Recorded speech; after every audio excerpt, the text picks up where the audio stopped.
Welcome back to my YouTube channel and Sarah Jane Semik and for today's video. So, paano ka nga ba gagawa ng ID picture using Canva? So, pwede tayong gumawa ng 1x1 and 2x2 ID picture natin kung kailangan natin ito sa ating mga requirements, sa ating trabaho, at iba pa. So, pwede natin gawin ito para makatipid din tayo. And kung gusto mong malaman kung paano, keep on watching. And kung bago pa lang sa akin channel, huwag makalimutang mag-like and subscribe. And click mo yung bell para updated ka na nga sa mga video na i-upload natin. And simulan natin agad pagkatapos ng aking intro.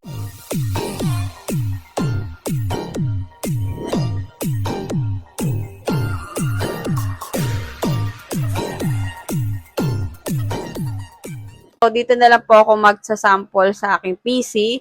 And kung mobile phone naman po yung gamit nyo, same lang din naman po yung option na mga pipindutin. Sa ating browser, punta tayo and type nyo canva.com.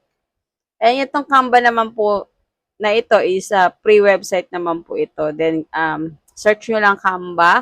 Then, magsa-sign in lang po kayo dito. Gagawa kayo ng account nyo. Then, pwede nyo nang gamitin anytime. Then, dito sa Canva, nandito na tayo sa homepage ng Canva. And, i-click natin tong custom size. Ayan. So, dito sa width, nalagay natin 5, then 7, then sa unit, is nalagay natin inches. Natin 5, and 7. Ayan. So, create new design.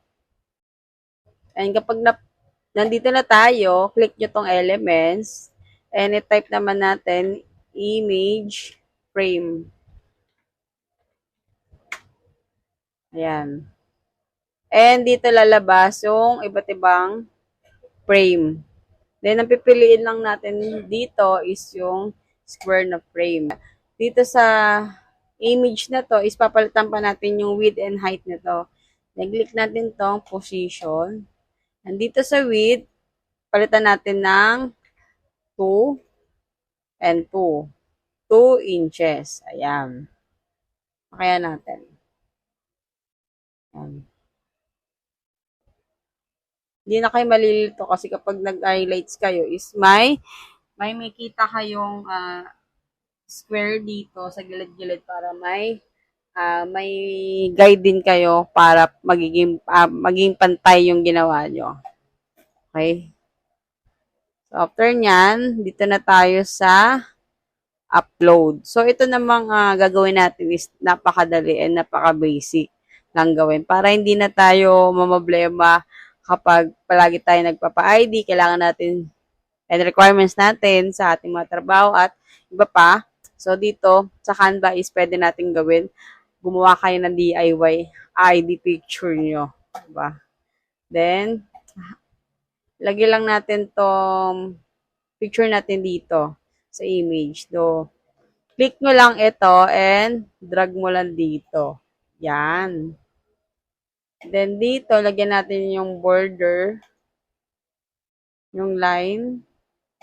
Hindi natin to and gawin mong 1 lang. Ay.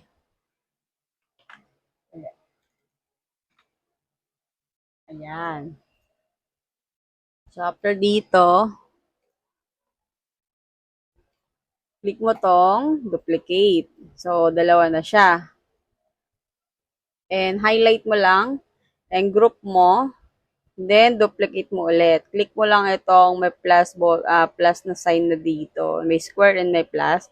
Then, click mo lang yan. Yan, duplicate. Magiging 4 na siya. And ungroup mo ulit. Duplicate ka dito sa isa. Yan, gagawa naman tayo ng 1x1 picture. Okay? Nakaya natin konti. Yan. So, duplicate.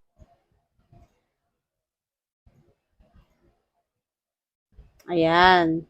So, after mo duplicate yung 4 na line, highlight mo ulit yan. Then, group.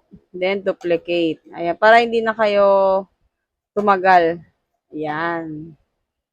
So, meron na kayong 2x2, 4 na 2x2, and 8 1x1 picture. So, diba? Napakadali lang gawin. And kung magpe-print naman po kayo, click nyo tong share, then download, and gawin yung PNG. Ayan. So, magda-download na po yan. And, pwede nyo na po i-print yan. Tingnan natin yung itsura. Ayan. Ayan, ito na po siya.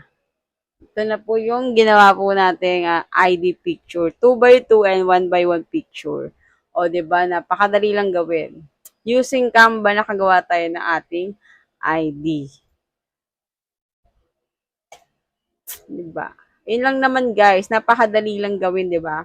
Diba guys, napaka-basic lang gawin at kayang-kaya mo yan. Kahit nasa cellphone ka, kayang-kaya mo gawin. Ayun. Basta sundan mo lang yung ginawa ko din and makakagawa ka na ng inyong DIY picture na pwede natin ipasa sa mga ating mga requirements kung saan man yon na kailangan natin ng ID. Kung may iba pa kayong tanong about po dito sa ating ginawang content and suggested na pwede natin gawa ng tutorial, so mag-comment ka lang sa ating comment section. And pwede mo itong ipasa sa mga friends mo, mga kakilala mo na alam mo nga gagawa ng 2x2 picture na kailangan nila sa requirements nila. So, isend mo to sa kanya and pwede mo tong ipanood para pwede niyang gayahin. Napakadali lang naman to gayahin. Basta sundin mo lang yung ginawa nating tutorial.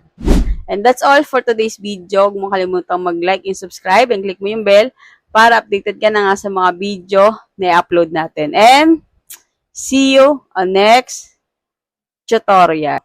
Bye!